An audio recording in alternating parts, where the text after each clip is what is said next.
Greetings, parents, teachers, and classmates. My name is Seha. ខ្ញុំឈ្មោះគួនកេសីជាអាណាព្យាបាលរបស់កូនចម្រើនវិរៈសីហៈ និងខ្ញុំឈ្មោះវិរៈជាអាណាព្យាបាលរបស់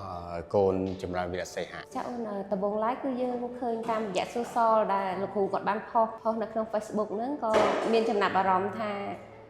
ការដែលយើងមករៀនហ្នឹងគឺបង្កើននូវភាពក្លាហានរបស់គាត់នៅក្នុងការប្រស័យតំណែង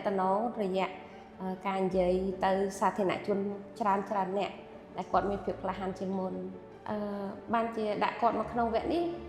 ជាក់ស្ដែងយើងឃើញថាកូននៅក្មេងនៅអត់ទាន់មានបទពិសោធន៍ក្នុងការនិយាយឲ្យបានល្អនៅពេលដែលយើងឃើញតាមរយៈ social media នេះគឺឲ្យយើងមានចំណាប់អារម្មណ៍ថាកាលណាតែយើងដាក់កូនមកកន្លែងហ្នឹងគឺធ្វើឲ្យកូនមានភាពក្លាហានហើយគាត់អាចនិយាយសាធារណៈអីមានទំនុកចិត្តជាងមុនក្នុងនាមជាអាណាព្យាបាលពួកខ្ញុំមានភាពសប្បាយរីករាយត្រេកអរមែនទែនបន្ទាប់ពីឃើញការវិវត្តរបស់កូនរយៈពេល10សប្តាហ៍នេះហើយពីមួយសប្តាហ៍ទៅមួយសប្តាហ៍ឃើញគាត់មានការអភិវឌ្ឍហៅថាសមត្ថភាពតខ្លួនរបស់គាត់ក្នុងការនិយាយសាធារណៈហើយដែលសំខាន់ជាងគេនេះឃើញគាត់មានភាពក្លាហានក្នុងការហ៊ាននិយាយចំពោះមុខមនុស្សជាច្រើនហើយជាពិសេសការកាន់ក្បាលមីក្រូហើយនឹងការលើកដាក់សម្លេងឃើញថាពីមួយសប្តាហ៍ទៅមួយសប្តាហ៍មានការអភិវឌ្ឍបន្ថែមទៅលើសមត្ថភាពរបស់គាត់ដែលធ្វើឲ្យគាត់ហ៊ាននិយាយទាំងកាយវិការទាំងការលើកដាក់សម្លេងហើយពួកខ្ញុំទទួលបានអារម្មណ៍ប្លែកដោយឃើញគាត់មានការអភិវឌ្ឍជាប្រចាំអញ្ចឹងហើយ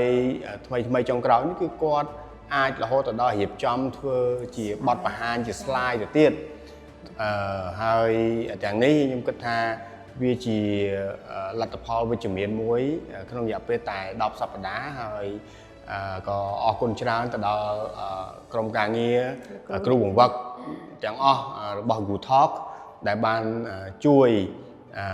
បង្វឹកបង្ហាត់បង្ហាញទៅដល់កូនហើយនេះគឺជាកូនទី3ហើយដើមឡើយគឺខ្ញុំមានកូន2នាក់ទៀតដែលបងគាត់អាយុ16 17ឆ្នាំក៏បានចូលរួមនៅក្នុងវគ្គ Good Talk លក្ខណៈជំទង់រួចមកហើយខ្ញុំពិតជាកោតសរសើរនៅគុណភាពនិងសមត្ថភាពនៃការបង្វឹករបស់ក្រុមការងារដូចជាគ្រូបង្វឹកទាំងអស់នៅក្នុង Good Talk បាទពួកខ្ញុំជារួមគឺមានក្តីរីករាយនិងត្រេកអរចំពោះលទ្ធផលរបស់កូនដែលទទួលបានបាទសូមអរគុណបាទកន្លែងនេះក៏ជាចំណុចសំខាន់ដែរដែល Good Talk បានរៀបចំកម្មវិធីមានការចូលរួមអញ្ជើញចូលរួមពីអាណាព្យាបាលហើយការចូលរួមនេះជាតកតាំងបង្ហាញបន្ថែមទៀតថាឲ្យអាណាព្យាបាលក៏ដូចជាខ្ញុំទាំងអស់ក្នុងនាមជាអាណាព្យាបាលនោះបានមកមើលឃើញពីសមត្ថភាពផ្ទាល់របស់កូនហើយ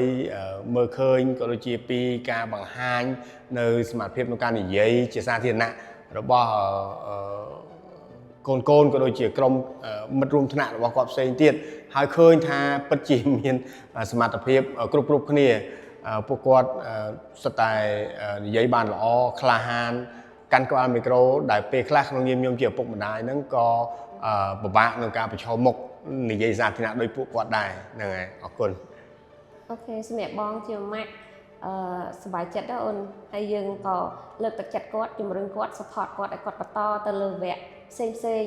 advance បន្តទៀតអញ្ចឹងណាអូនចា៎